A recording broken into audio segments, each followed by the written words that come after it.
Today I'm going to talk about leather curtains. I made these leather curtains with some leather that my neighbor gave me. They separate the bedroom from the rest of the RV, and they're really great for insulation.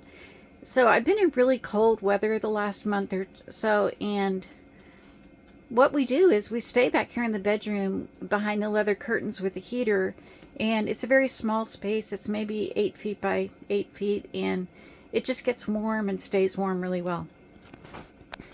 I got so much leather from my neighbor, and he had this in his garage, and he called me over when he saw I was working on the RV and just offered it to me for free. So yeah, I was shocked. I had 6 large hides, and I cut them into rectangles. Now, these curtains are not actually even curtains. I just sewed these 2 pieces together and draped it over this pole. And really my goal was to have a lot of insulation. So I just left them like this.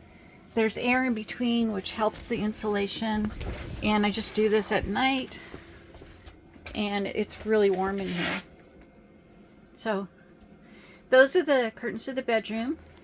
This is the seam I did, which I learned how to do it on YouTube, of course.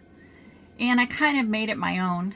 I got a hole punch for leather, and you just punch holes in both pieces of leather and then sew them together. I mean, there's a better stitch than the one I used, but this one seems to be working fine.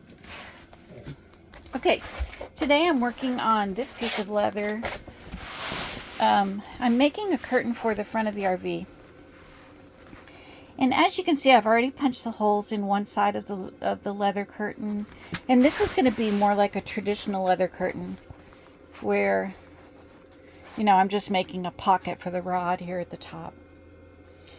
These were the last 2 pieces of leather, and they weren't quite complete pieces, so I did some patches to make them into rectangles, but I think they look cool. I think the irregularity of it is fine. So yeah, I'm sewing these together today.